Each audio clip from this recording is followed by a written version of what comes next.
lessons. We are learning lessons. And where did we come from? Why do we do what we do today? And then making sure that we line up with and we keep that. This is the principle of memorial stones. Let's read Joshua 4:4-7. Then Joshua called the 12 men whom he had appointed from the children of Israel, one man from every tribe. And Joshua said to them, "Cross over before the ark of the Lord your God into the midst of the Jordan, and each one of you take up a stone on his shoulder, according to the number of the tribes of the children of Israel, that this may be a sign among you. When your children ask in time to come, saying, 'What do these stones mean to you?' then you shall answer them that the waters of the Jordan were cut off before the ark of the covenant of the Lord. When it crossed over the Jordan, the waters of the Jordan were cut off, and these stones shall be for a memorial to the children of Israel forever." Okay, so we're looking today the early Prescott outreach and the concert ministry. If you're new here, our church was founded, our fellowship was founded by my father. And I told in earlier lessons, my parents were raw sinners, completely unchurched, and they had gotten saved. My parents, what they wanted to see, they wanted to get sinners saved like them, but he didn't know how. My parents got saved because their first child at 10 months suddenly died, and this caused them to be desperate. His oldest brother and his wife reached out to them, invited them to church. So it wasn't, they didn't get saved because of an outreach. They got saved because of a crisis. They were willing to come to church. Then he eventually becomes a pastor. He is wanting people to get saved. Some of you, it is completely normal. You do outreaches. My dad had no file for that. He had never really seen that. He was taught in Bible school and in an organization he was a part of is basically you wait for sinners to come to you, or the only idea they had to attract sinners was you do kiddie programs, you do kiddie contests so that kids will come in the hopes that they will bring their parents, but that didn't work. So consequently, the frustration for my dad is he saw hardly any sinners saved, and he did not know really how. If sinners came to church, no problem. My dad was a fireball. He would preach. He would pull an altar call. That's fine, but how do you get sinners into church? I told last week then through circumstances, Ron and Susie Burrow were the first hippies. They had just gotten saved, came into church during a Johnny Metzler revival, and out of that, they became part of the church, began witnessing to their friends and bringing others. But the moment that Ron Burrow got saved and then some others, they began telling my dad how music would draw young people. And began to tell him, if we were to play music, if we were to put on a concert, we could advertise that. Young people, they would come. And so you have to understand that my dad had, this was absolutely foreign to him. But he said, let's do that. I showed last week just one photo. We did the first concert at a building. It's called the Boys Club. The building's not there anymore on Gurley Street. But in that, they can put up the picture is like 100 visitors came out. The majority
Let me see a picture here.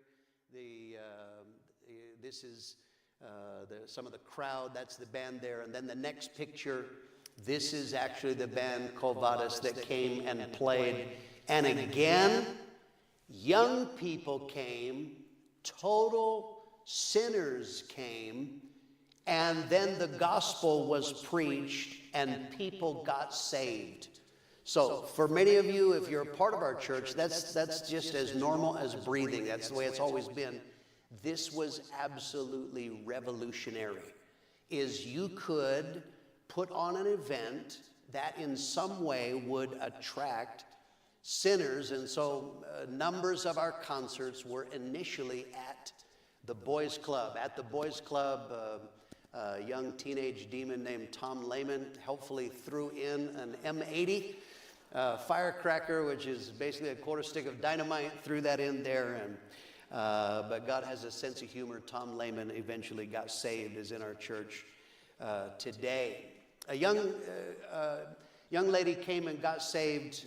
I don't remember her maiden name, but Margaret Houghton. She married, and she was Margaret Houghton. Margaret Houghton was very musical, tremendous piano player, played guitar, and she began to sing, put together a girls group called Living Waters. We have a picture of one of the early concerts. Here is Margaret playing at the Boys Club, and then young ladies, the next picture here is Living Waters.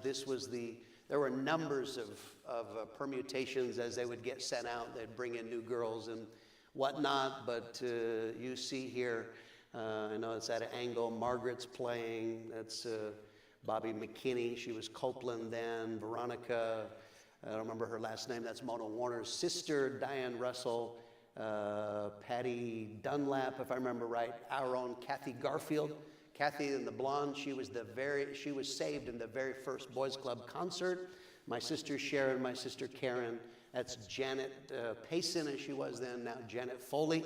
She'll be with us here this morning. And then I think that's Mona Warner, if I'm not mistaken, on the far right. And so they began to play, but I want to emphasize to you, in these original concerts, to my father, this was absolutely revolutionary.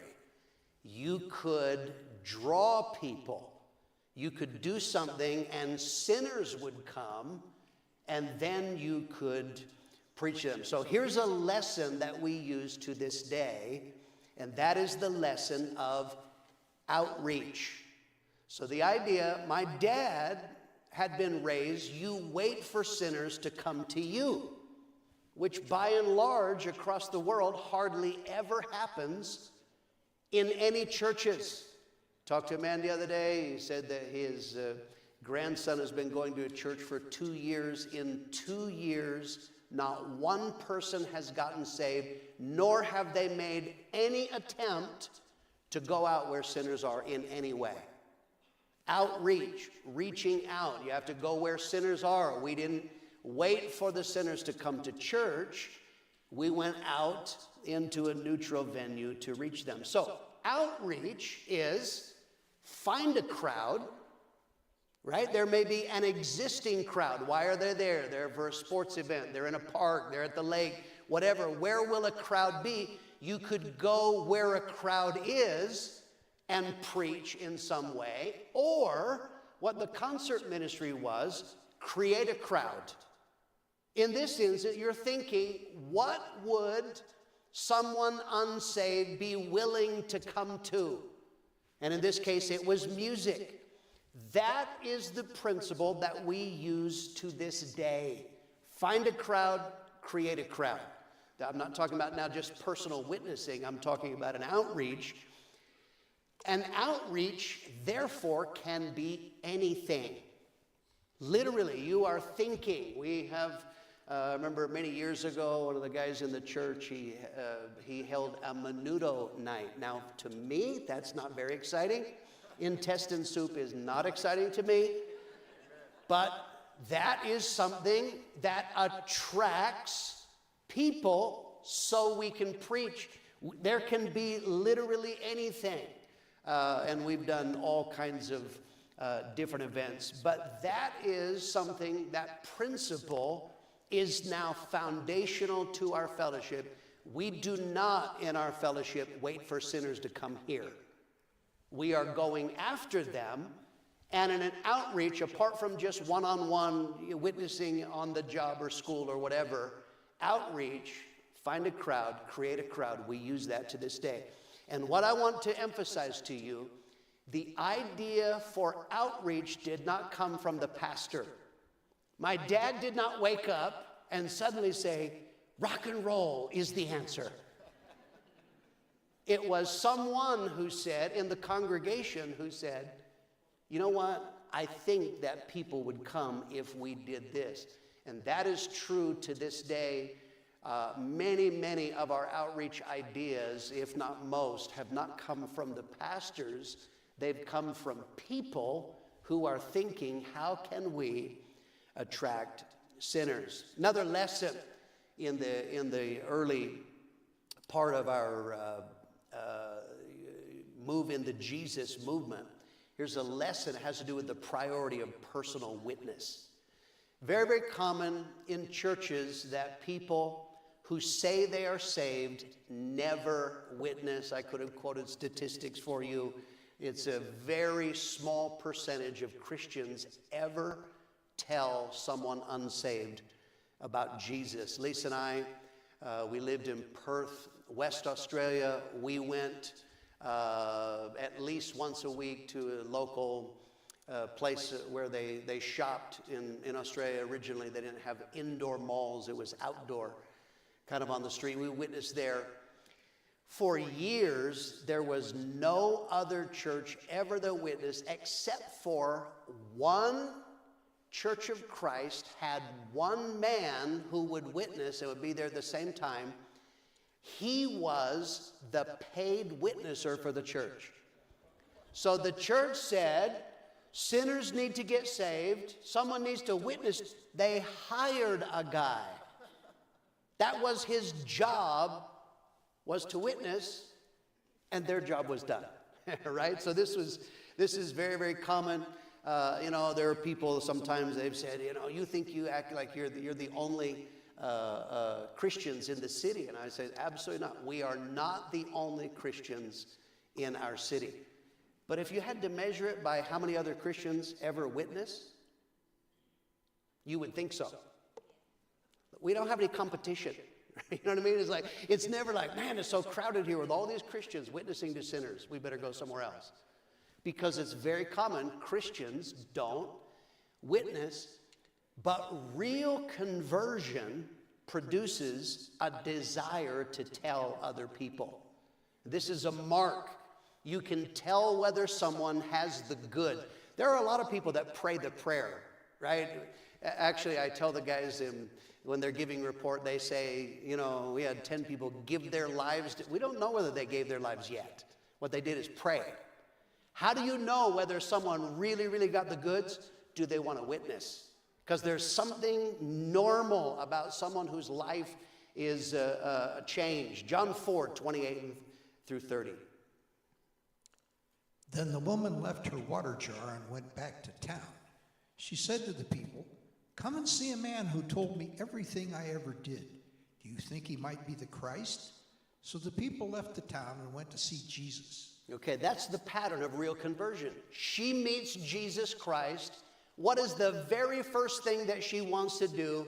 She goes and tells people, because that's what happened. Ron Burrow was the original, Ron and Susie were the original hippies in our church, the very first young couple that came in.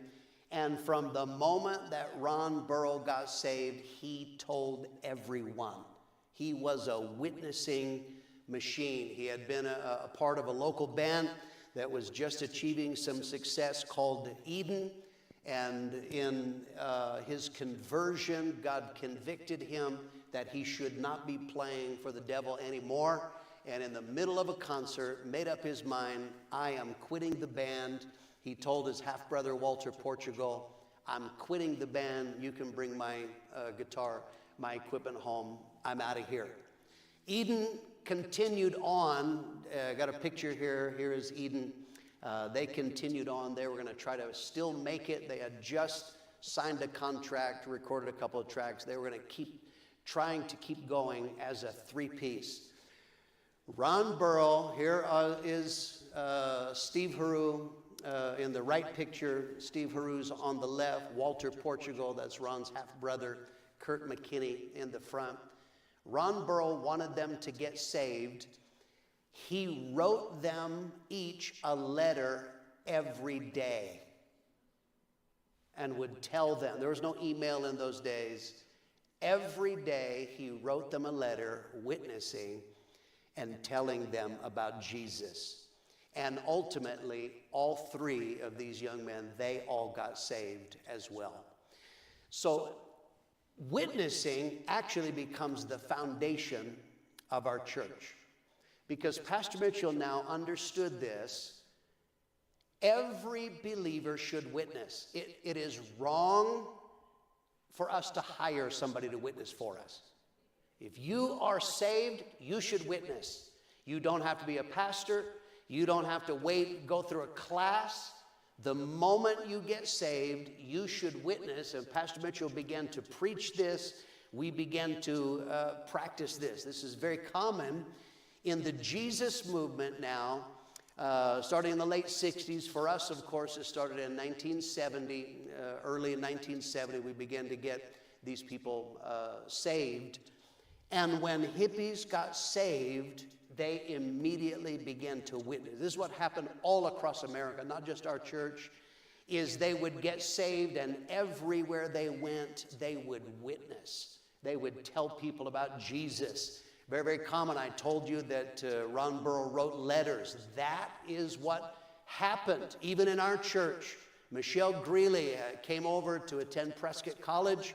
Every good greenie should go to Prescott College, and moved from Massachusetts to go to college, got saved, and Michelle began to write letters home, began to tell everybody.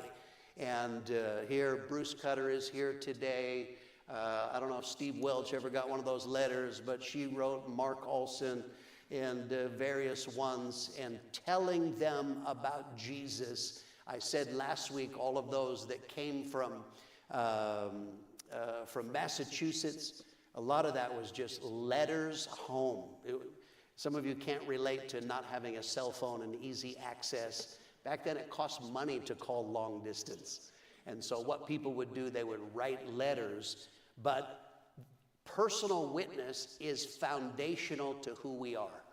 To this day, you hear sermons urging evangelism. That's our duty as believers, is to witness. And then a further witness is the motivation of pre-tribulation rapture. We believe in the rapture of the church, the disappearance where God will take instantly every true believer up to heaven. Now, you understand that there are other beliefs about the rapture. There are people who believe that all Christians will go through the tribulation and will be killed in the tribulation, or the rapture will happen at the end. There are people in the middle, other dumb versions, and they are dumb. I'm not going into it. But historically, who witnesses the most? People who believe in a pre-tribulation rapture. If you believe that the rapture comes first, and then every person on earth is facing judgment in a living hell on earth, and then they are facing a literal eternal hell, that provides powerful motivation to witness. In the Jesus movement, mixed in with God nationally touching young people and them getting saved, was preaching and a belief in the rapture. Put up on the screen here, there was a book. How many of you ever had this book in the day? Hal Lindsey's late great Planet Earth. This is one of the first books on the rapture. It made powerful waves. Anybody who read that, it fueled the fire. I want to witness them. Next photo that we have there. Did you get is there a photo of a newspaper there? Missed that one. My scribe didn't get that one. Okay, there was, I don't know if you remember this, the picture I was wanting to have was It was a newspaper as though what the headlines would be after the rapture. I don't know if any of you remember that. You'd give that to people. This is what it's going to be like. And so this was something that was fueling the Jesus movement, was pre-tribulation rapture. In other words, I want the people that I care for to get saved so that they miss that.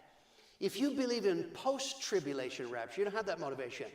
We're all going to go through hell together, right? There's not the same motivation. If you want your family to miss the tribulation and judgment, you want to witness. Listen to this.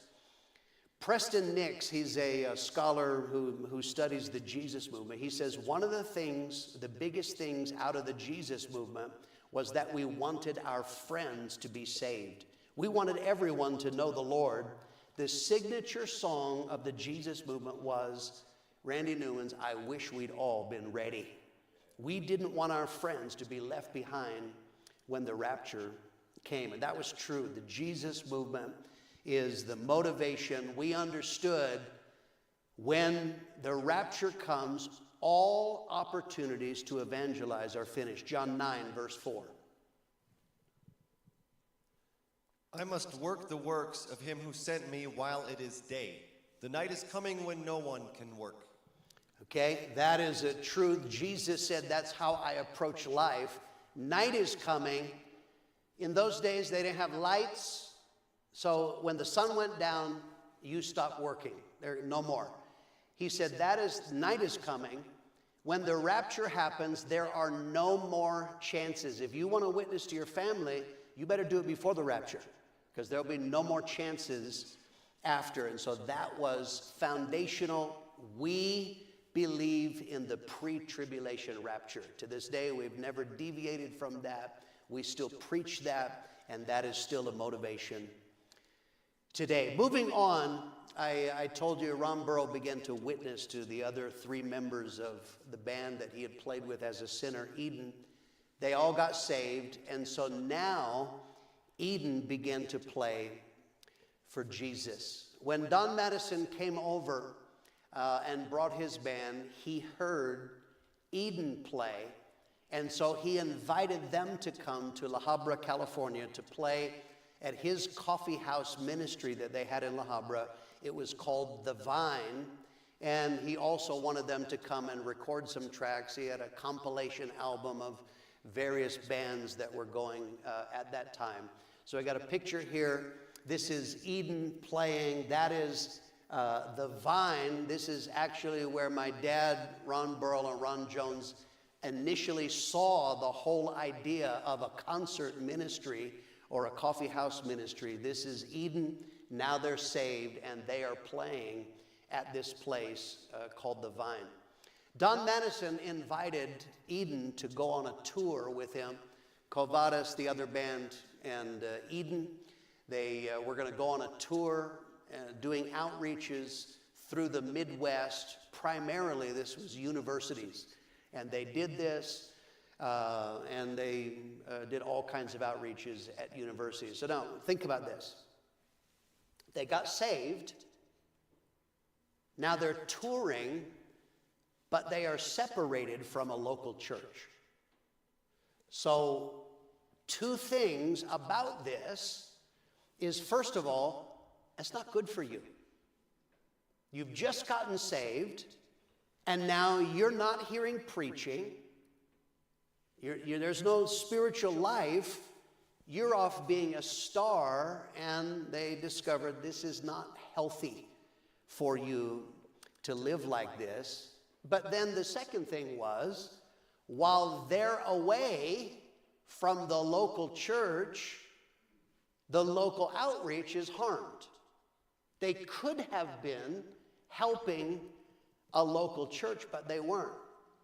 So in speaking to my dad challenged them to return home, but he gave them a challenge. We want to open our own coffee house ministry. Again, coffee had almost nothing to do with it, but that's what they called it. In other words, we want to open our regular concert. Never mind booking the boys' club every once in a while.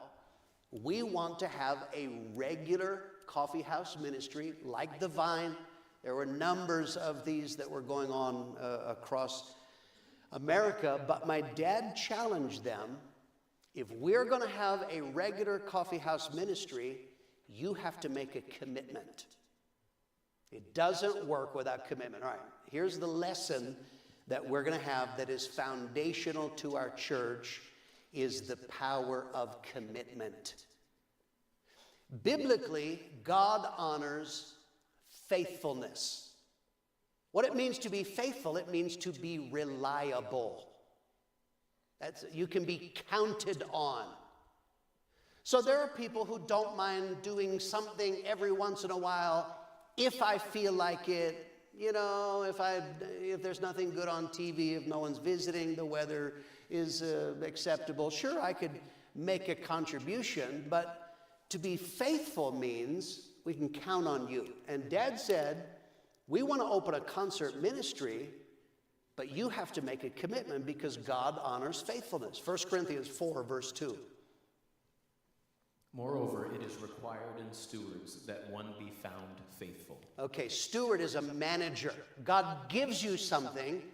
He expects you to manage it for him, and the Bible says, you be faithful. In this case, these young men had been given musical talent. How many of you know not everybody has musical talent, right? Some people we would pay to listen to them. Some we will pay if they promise never to sing, right? So they have something, but God expects you to use it for him. I told you last week that God told a young man to come challenge them in Canto Park in Phoenix when they're sinners, to challenge them. They need to repent. Music's your idol. But part of that was you need to play for me. And so my dad said, here's the challenge. He said, you are going to have to make a commitment. You're going to have to you want to be a star? You know, you want to wander off here, there, and do your own thing, then you can't be a part of what we're doing here. So I want you to make a commitment. You're going to be there faithfully every week. Number 2, he made them promise you're going to be in church. I don't have any interest in you. You come, be a star. Oh, aren't you awesome? And then we don't see you at church. So you're going to make a commitment. You will be faithful to the church. And back then, I don't know whether they got into it, but things that we expect in ministry. We want you to pray. We want you to have spiritual life. If it's just talent and you're not connected to God, that's not going to help. We want you to pray. And then, of course, tithing. Christians tithe. You want to be in ministry, you don't want to tithe, we don't want you in ministry because there's something wrong with that. And so they did. These young men made a commitment. Yes, we will do that. Making a commitment, it's healthy for you. It is healthy. You need church. You need spiritual life. It's healthy for other people. This is my father's concern, is any person who is in the public eye, people are looking at you as an example. What is a Christian? Who is it you see the most? The people in the public eye on stage. So it is good for people to see every time I come to church, they're there. I see them praying, right? So people are referencing, what is a Christian? Okay, I see that person. So making a commitment is healthy, not just for you, it's healthy for other people, and then it's healthy for the ministry. We can plan outreaches if we know you'll be there. We can advertise knowing you'll be there. Years ago, we had a man that was tremendously talented. He could sing, and the moment he sang, people would be drawn, but he was a pain in the butt because it was like, I don't feel like playing tonight. I don't care if you feel like playing tonight. There are sinners going to be, we need you. And it was always like, finally we said, hey, don't play then. I would rather have somebody less talented who's faithful, committed, than to be dealing with prima donna, we got to beg you to play. No, thank you. So the power of commitment, that is a powerful thing. So when these four guys said, yes, we will commit ourselves, my dad found a building. We wouldn't have fit in Lincoln Street, but little did my dad know how powerful this was. A building outside the church, and he found it to rent. Remember in my lesson last week, the church was struggling financially when he first took it over. The first concert, apparently my parents raided their meager savings to come up with $35 to rent a PA system. So my dad found a little storefront building on Granite Street in downtown, South Granite Street in Prescott, Arizona. It's the building across from Fancy Dad. I think it sells furniture or something today. But in order to have this concert ministry, we had to buy equipment. We didn't have any. Secondly, now the church building was paid for. Now we got to pay rent. So how are we going to pay for the equipment and the rent? And so Pastor Mitchell took a pledge. Here's the lesson. It's the power of financial commitment. For the very first time in our church, he took a pledge for the concert ministry. He said, people, we need to buy equipment. Here's the vision. You know those things we're doing in the boys club? We're going to be able to do that every week. But we have to have money so we can buy equipment, and we have to then increase our expenses by rent on the building. And he said, how many of you would be willing to make a pledge? A pledge simply means a promise for an amount of money. It's promised for a purpose, in this case, to open a concert ministry. That was the very first outreach pledge we ever took in our church. And we have been doing that since 1970. 53 years later, I just did it like last month. Now we're talking about expenses that are in the hundreds of thousands of dollars. But this is what happens. A vision is presented. When I put pictures up of the churches we're planting, I'm saying that's the vision. You see the people getting saved in Nepal, in Colombia, and in Tampa, or wherever it is that we have churches. How many of you are willing to, this is not the tithe, this is above the tithe, how many of you would be willing to invest? That's what an outreach pledge, and we have done that since that day. So this enables, a pledge enables every person to participate in what we're pledging for. In this case, it's a concert ministry. Non-musicians can play a part in the concert ministry by giving to it. There are some people, you have never, ever, ever sang a song, played a note, done anything, but by giving, you participate in what it is. Older people, concert ministry is by and large young people. That's just the way it is. The most likely people to come out are young people. Older people are not excluded from what God is doing. You don't have to come and have your ears bleed from rap music. That's fine.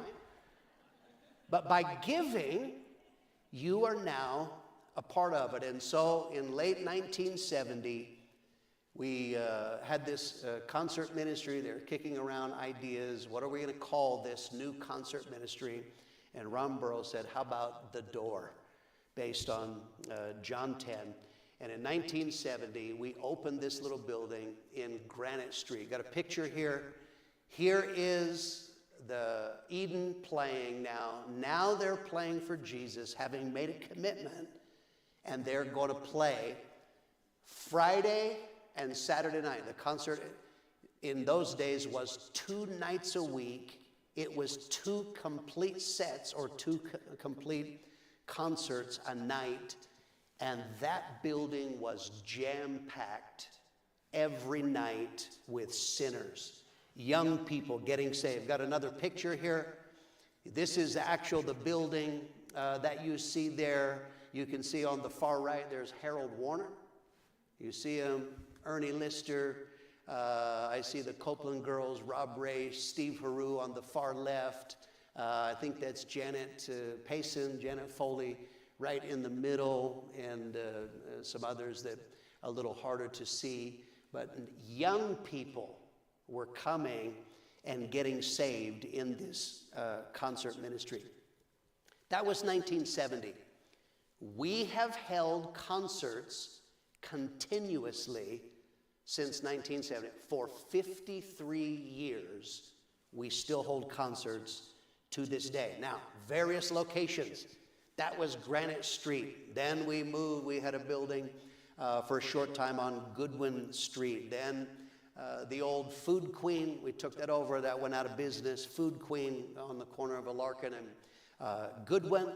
Then for a while we had it in below in the basement of Ruth Street in our church. Then we moved to Gurley Street, right at the corner of the plaza, in the corner of Montezuma and Gurley, called the Underground. And then our current location is 180. Let's look at some pictures through the years of concert ministry. Here is Living Waters. That's the girls group. You see here, I think I can't tell if that's Mona or Veronica, her sister. That's my sister Sharon, Bobby McKinney, Janet Payson, Margaret. That's just a portion of them. Cameras weren't wide enough to fit all the girls back then because there were so many of them. Next picture. Here's some early concert. I don't know what building that is. On the right, that's John Miola. Randy Wowan playing bass there in various versions. Next picture. Here's an early concert on Goodwin Street in another building. I don't know what band that is. Next picture. Here is in the door. This is in the basement. That's Jeff Day as a young disciple pulling the altar call. Ruth Street is near and dear to my heart. Right there, standing in front of where Jeff is, that's where I got saved. It was in a concert ministry. I got saved in that very building. Knelt down probably about where that little kid's laying on the floor there. He didn't realize how holy it was because that's where I got saved. Next picture. Here's a band playing. There's Jack Connolly. I can't tell if that's Barb or Bev. Playing George Shields, playing the violin. I think that is Susan Mammon, if I'm right, and Bob Mammon. On the right, next picture. Then we moved to the Underground, downtown. Now we got fancier lights. Things slightly changed, but essentially the same thing. Then we moved, bought a building, the 180 where we currently are right now. And there you see in a band. Next one, here's our own Frank playing at 180. And then the next picture in August, this is our new building in Prescott Valley. And they say that will be open in August of this year. So music has changed. We're not playing the exact same music we played in 1970. The equipment is better, the lights are better, there's video, there's drama we'll talk about that was added later on. But essentially, the concert ministry is basically the same as it's been since 1970. Why do we have it? To draw a crowd. If you witness to people, then come to church, but to them that might be, the steeple, the weird guy in a dress that they grew up with, various things. Nah, come to a concert. Okay, I like music, right? So we're still using that today. So here's the lesson. This is the power of a concert ministry. Why do we do concerts? Number one, because people get saved. Last night, this is 2023, 53 years later, 2 people got saved in the concert last night. It still works to this day. Sinners who may never come to church, they can come to a concert and hear the gospel. Let's see some pictures.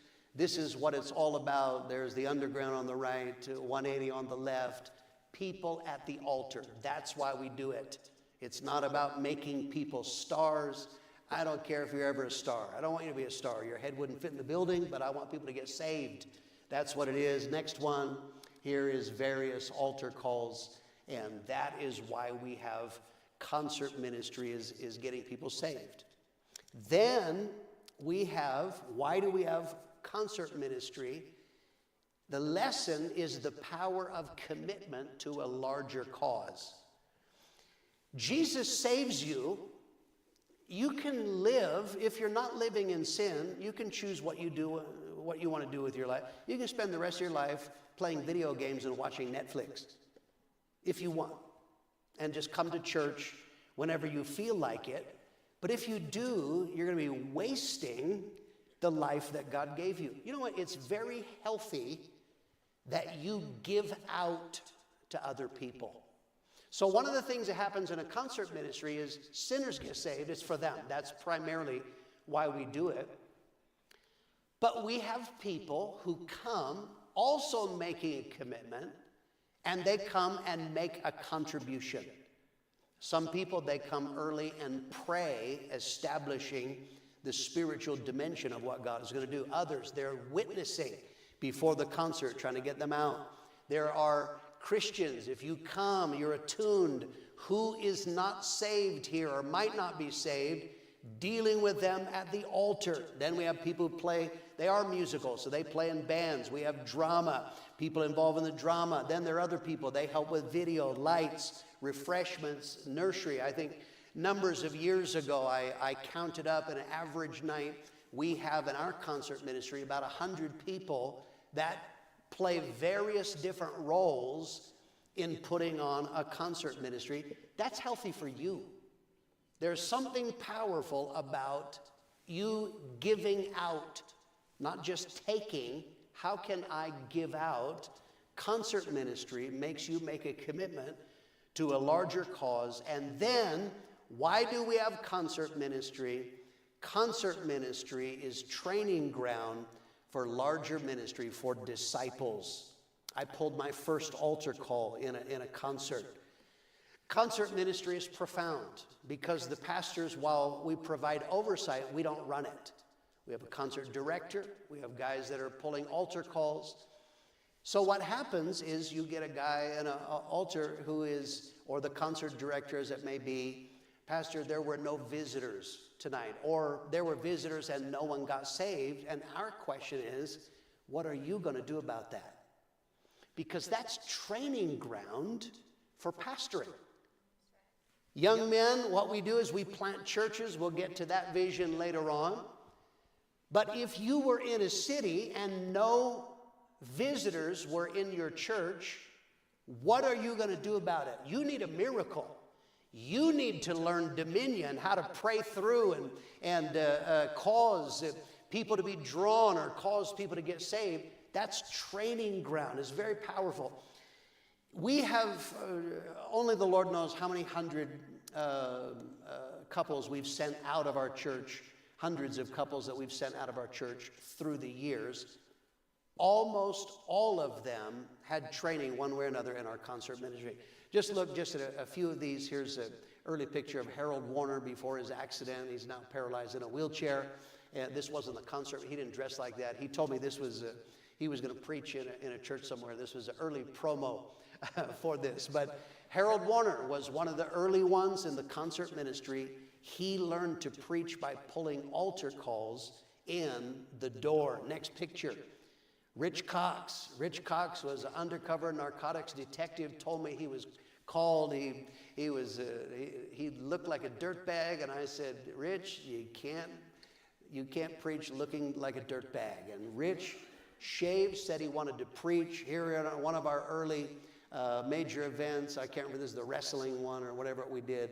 Rich is pulling the altar call. He's a preacher of the gospel. Harold Warner, the one, has a powerful church, impact all around the world. Rich Cox, one of the leaders in our fellowship, he learned in the concert ministry. Next picture, our very own Paul Arps, now a missionary in Kathmandu, Nepal, in the concert ministry. Next picture, here's a young man who used to have hair. I learned to preach in the concert ministry. That's Perth, West Australia, where my wife and I were living. And I learned that in the concert ministry. And then we have future men of God, our very own Matt Sanderlin. So in our fellowship, this is who we are. I know there are people watching online. You need a concert ministry because it's powerful, not only to get people saved, but it does so many other things in the life of the church. It is who we are. This is where it came from, the Jesus movement, originally in 1970, but that is something we will be having concert ministry when Jesus comes back. And we're going to continue because this is where we came from. That's who we are. Amen. God bless you. We're going to stop there. We're stopping a little. Amen. We're going to get started for our main service in about 15 minutes. God bless you.